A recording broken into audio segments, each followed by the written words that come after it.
अस्सलाम वालेकुम दोस्तों, मैं हूं जमील सहरिया और आप देख रहे हैं मेरा YouTube channel full non technologist. दोस्तों, आज बड़े ही इम्पोर्टेंट टॉपिक पर बात करने जा रहा हूं जिसका नाम है ओ ई ई। यानी ये ओ ई ई क्या है, और इंटरव्यू में तो इसके बारे में पूछा ही पूछा जाएगा।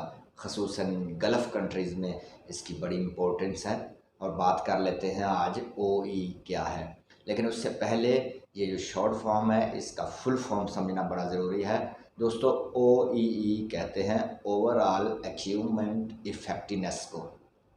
अभी ये कैसे काम करता है कि ये रिलेट होता है किसी भी मशीनरी से। तो मशीनरी में सबसे पहले तीन चीज़ें जो हैं वो कैलकुलेट की करनी बड़ी ज़रूरी होती हैं।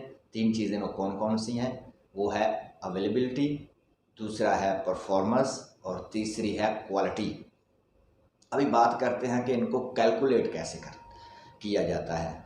तो दोस्तों, आप सबसे पहले तो आप मशीन को लेकर आइए, क्योंकि ये सारा मशीनरी से रिलेट है ये सारा सिस्टम जो है। तो आप मान लीजिए कि एक शिफ्ट में आपके पास मशीन कितनी देर के लिए अवेलेबल थी। फॉर एग्ज़ाम्पल, आपके पास 12 घंटे के लिए मशीन अवेलेबल थी, लेकिन उसमें 2 घंटे जो है वो ब्रेक डाउन आ गया या लाइट चली गई, तो सिर्फ 10 घंटे ही मशीन ने काम किया। तो इसको आप कैसे कैलकुलेट करेंगे? आप इसको कैलकुलेट करेंगे कि अवेलेबल जो था टाइम वो था आपके पास 12 घंटे, लेकिन आपके पास जो मशीन ने काम किया, जिस स्पीड से वो चली, वो सिर्फ 10 घंटे ही काम कर पाई है। तो इसको आप जो है ना वो 10/12 करेंगे तो आपकी जो कैलकुलेशन है वो निकल आएंगी। दूसरे नंबर पर आता है परफॉर्मेंस, कि मशीन ने कितनी स्पीड से कितनी परफॉर्मेंस दी।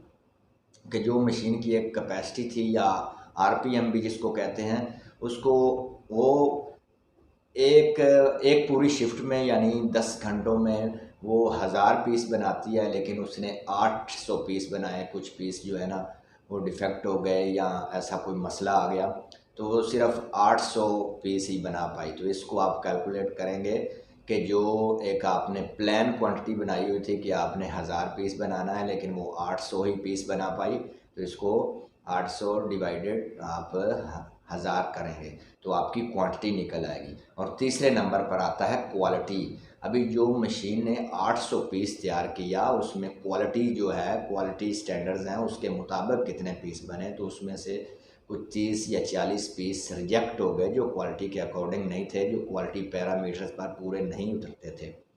तो उसको आप डिवाइड कर देंगे जो अवेलेबल, तो उसको आप काउंट कर लेंगे कि जो एक्चुअल क्वांटिटी निकल के सामने आई है और जो प्लान्ड क्वांटिटी थी वो कितनी थी। तो इसको कैलकुलेट इस तरह करते हैं। और इसका फ़ायदा क्या होगा? इसका फ़ायदा ये होता है कि आपको पता चलता है कि मशीन जो है वो किस एफिशिएंसी के साथ काम कर रही है, कितनी परफॉर्मेंस दे रही है, सही भी चल रही है या नहीं, कि बस गुजारा ही हो रहा है। तो इसको मेजरमेंट करने का जो टूल है वो बड़ा इम्पोर्टेंट है, और उसको कहते हैं ओ ई ई, यानी ओवरऑल अचीवमेंट इफ़ेक्टिवनेस। और ये बहुत ज़रूरी है ताकि आप मेजर करते रहें कि आपकी मशीन कितना काम कर रही है, उसकी किस एफिशिएंसी से काम कर रही है, ताकि बिज़नेस में ये पता चलता जाए कि कहीं लॉस तो नहीं हो रहा या हम प्रॉफिट में जा रहे हैं या कैसा काम कर रहे हैं। दोस्तों, उम्मीद करता हूँ कि ओ ई ई का जो कॉन्सेप्ट है वो किसी हद तक आपका क्लियर होगा।